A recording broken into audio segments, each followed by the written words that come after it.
हरे कृष्णा, राधे राधे। आप सबका स्वागत है हमारे कीसू गंगवार के चैनल में। आप सबका स्वागत है हमारे कीसू गंगवार के चैनल में। आप सब अंत तक बने रहिए हमारे वीडियो में।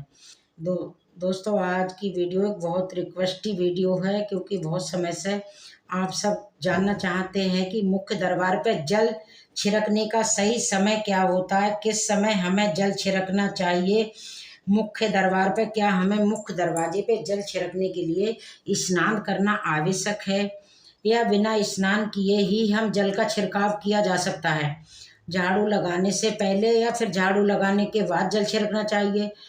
और क्या हम पीरियड्स में जल का छिड़काव कर सकते हैं, या मुख्य द्वार पर दीपदान कर सकते हैं।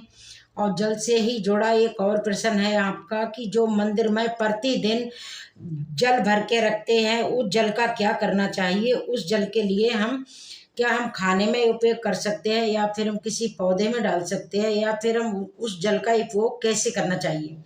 और मुख्य द्वार पर जल छिड़कने से संबंधित आपके प्रश्न हैं।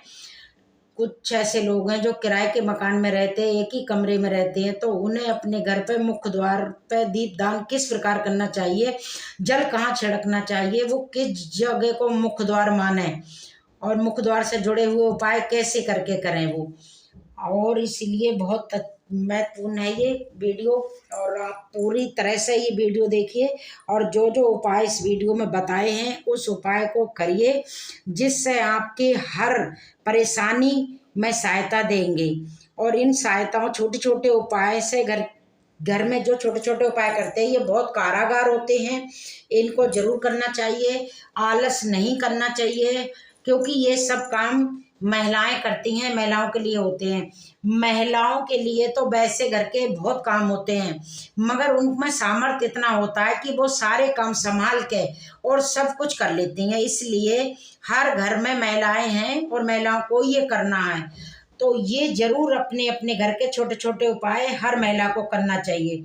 जल छिड़कने का समय क्या होता है सही, और मुख्य द्वार पे जल छिड़कते हैं तो आपको ध्यान रखना है, जल आप एक दिन पहले ही रात को सोने से पहले एक पात्र ले सकते हैं। कोई भी पात्र ले सकते हैं, जैसे एक तांबे का भी पात्र ले सकते हैं, तांबे का ना हो तो पीतल का ले सकते हैं, स्टील का ले सकते हैं, चांदी का ले सकते हैं।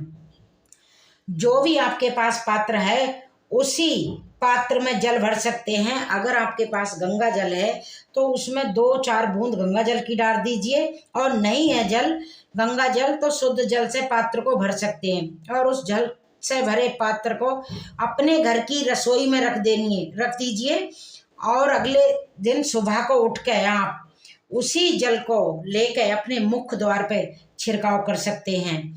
और क्या हम स्नान से पहले कर सकते हैं या स्नान के पहले कर सकते हैं। जो मुख्य द्वार पे सबसे पहले जल छिड़का जाता है, जैसे रसोई में जल रखा हुआ होता है, एक तरीके से उपाय की तरह करे जाता है।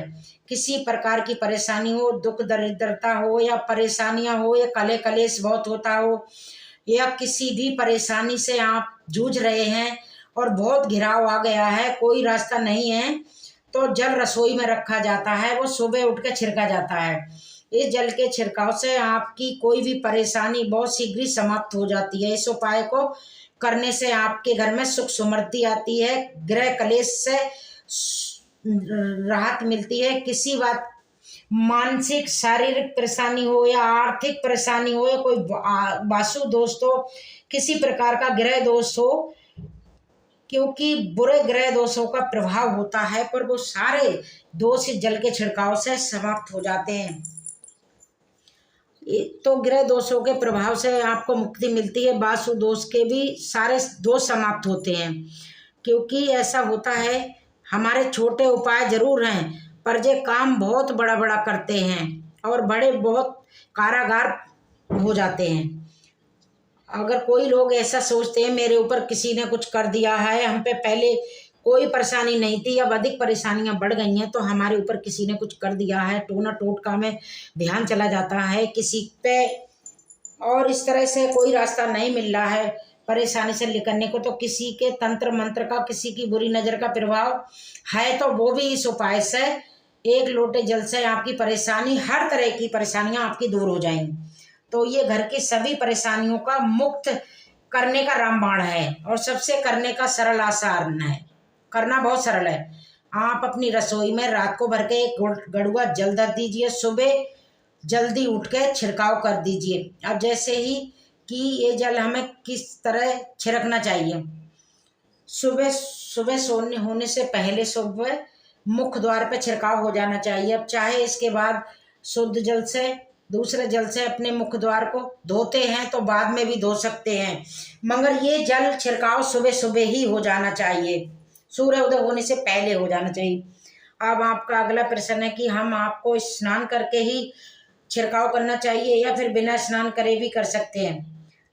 देखो, हम जल छिड़कते ही एक उपाय होता है, तो इससे हम स्नान करने की बात नहीं करते। सुबह जल्दी उठ के सबसे पहले रसोई में जाएंगे, उस जल को लेके हम मुख्य द्वार पे जाएंगे और मुख्य द्वार खोल के, मेन गेट खोल के, और उस पर हम इसी जल का छींटा दे देंगे और छिड़काव कर देंगे। जल का छिड़काव करते अपने पितरों का ध्यान कीजिए, माँ लक्ष्मी का ध्यान कीजिए।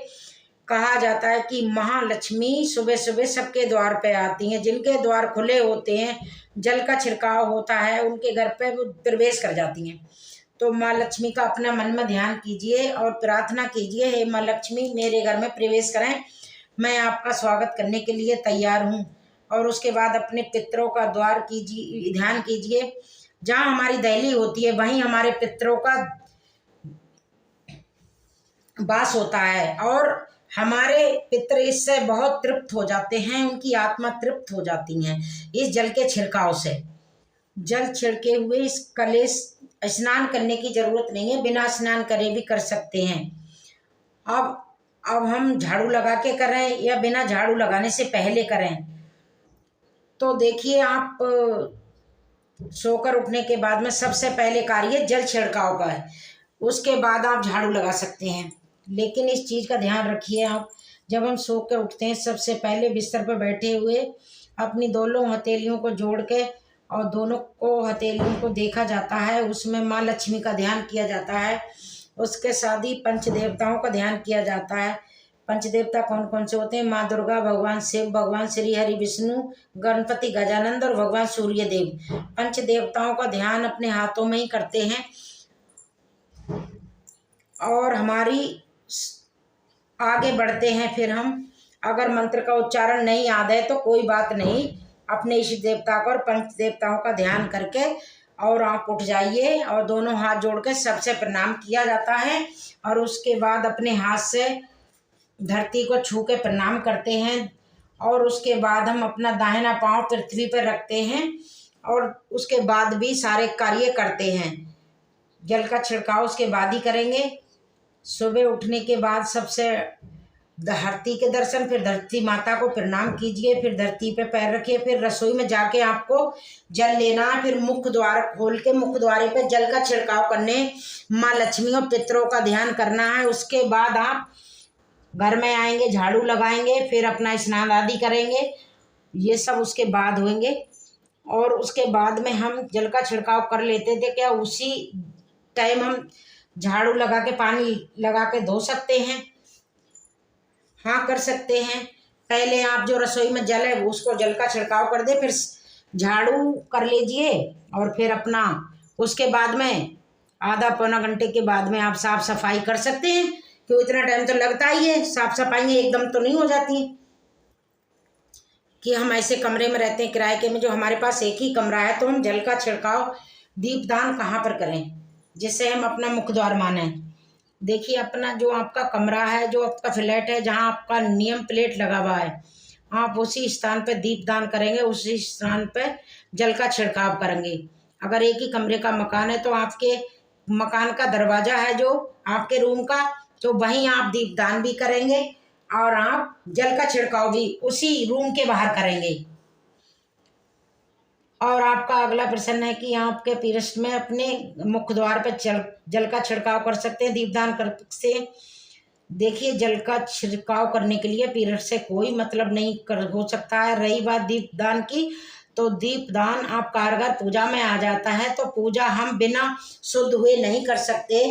हम 5 दिन दीपदान नहीं करेंगे, बाकी जल का छिड़काव तो हम कर सकते हैं, कोई दिक्कत नहीं है।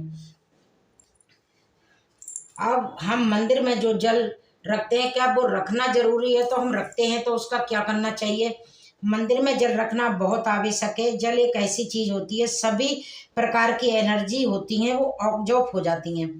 मंत्रों को जब करते हैं, पूजा पाठ करते हैं, प्रार्थना करते हैं, जो हम अपने मन की कामना भी कहते हैं भगवान से, तो वो सब जल में समाहित हो जाती है। इसलिए पूजा करने से पहले घर के मंदिर में जल एक रखा जाता है।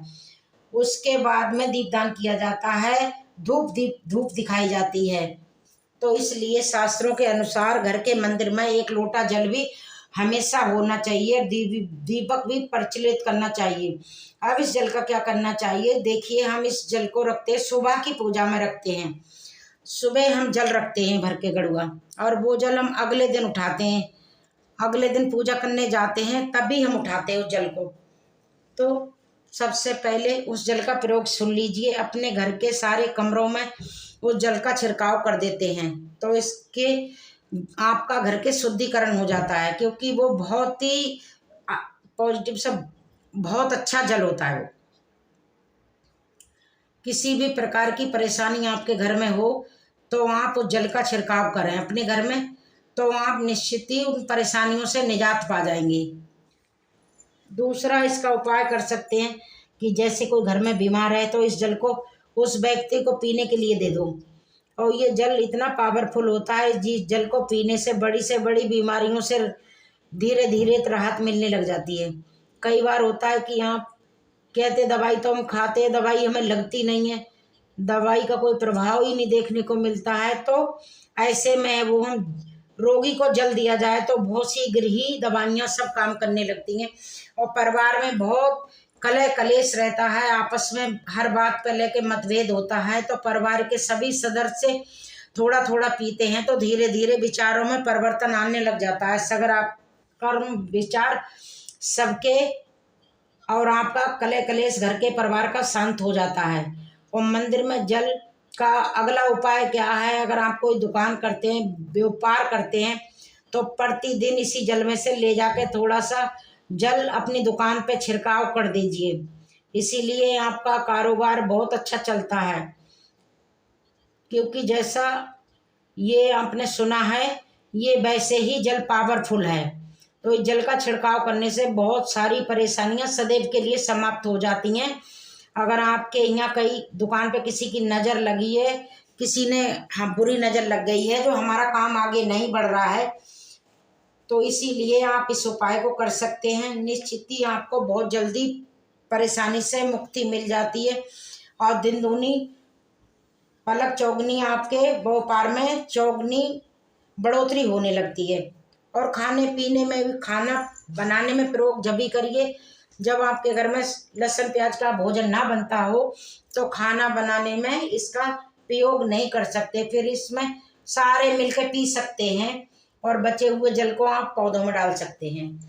तो ऐसा नहीं है कि मंदिर पे रखा हुआ जल बेकार होता है, किसी काम का नहीं होता है। ये तो इतने कारागार हो जाता है कि तांबे के गड़ुआ में जल रखते हैं आप, तो ये एक दवाई का भी काम करता है। और हम हमेशा तांबे के गड़ुआ से ही पूजा करते हैं, और हमारे मंदिर में तांबे का ही गड़ुआ होता है।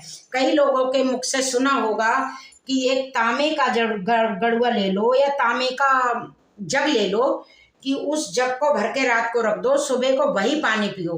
तो ये तो मंदिर का जल, पावन जल हो गया, और एक तांबे का गड़ुआ का जल हो गया। तो इस जल को पिए आप, और सारी समस्याओं का समाधान हो जाएगा। और कोई कारण हम कभी कभी करते हैं तो हमें कुछ भी दिखाई नहीं देता है। अगर हम नियम बनाते हैं कि हम उसी जल को पी रहे हैं, उसी से छिड़काव कर रहे हैं, तो कुछ महीनों के बाद आपको बहुत अच्छे से उसके सारे गुण संपन्न होते हुए दिखाई दे जाएंगे। और नियम से करेंगे तो आपको चमत्कार आपको निश्चित ही देखने को मिलेगा। जो रसोई का जल होता है वो अपने मुख द्वार पे कीजिए। मंदिर का जल है उसको पी सकते हैं, पौधे में डाल सकते हैं, भोजन में यूज कर सकते हैं। पर लहसुन प्याज का भोजन ना हो, उसी भोजन में हम उसका यूज कर सकते हैं।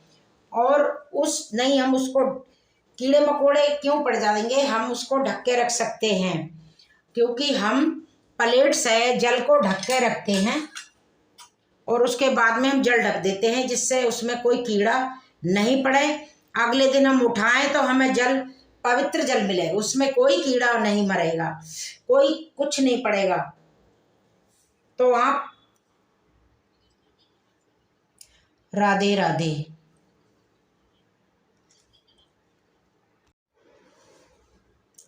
हरे कृष्णा, राधे राधे। आप सबका स्वागत है हमारे कीसू गंगवार के चैनल में। आप सब अंत तक बने रहिए हमारी वीडियो में। दोस्तों, आज की वीडियो एक बहुत ही बेस्ट वीडियो है कि मुख्य द्वार पर जल कैसे छिड़का जाता है और छिड़कने की विधि क्या होती है, कब जल छिड़कना चाहिए मुख्य द्वार पे, क्या मुख्य द्वार पे जल छिड़कने के लिए स्नान आदि करना चाहिए या बिना स्नान के कर सकते हैं, झाड़ू लगाने से पहले या झाड़ू लगाने के बाद जल छिड़कें। एक और प्रश्न है कि क्या पीरस में हम मुख्य द्वार पे जल छिड़काव कर सकते हैं या मुख्य द्वार पे दीपदान कर सकते हैं, या जल से जुड़ा हुआ एक और प्रश्न है आपका कि मंदिर में हर दिन हम एक जल का गड़ुआ भर के रखते हैं, क्या उस जल का हम छिड़काव कर सकते हैं या हम उसको किसी पेड़ पौधे में डाल सकते हैं या फिर हम उसको खाने में यूज कर सकते हैं। उस जल का उपयोग किस तरह होना चाहिए। और मुख्य द्वार पर जल का छिड़काव करने का अगला एक प्रश्न है, उसको हम जो लोग किराए के मकान में रहते हैं, एक ही कमरे में रहते हैं, तो वो अपने घर के मुख्य दरबार पे दीप दान कैसे करें, वो किसको मुख्य द्वार माने, अपने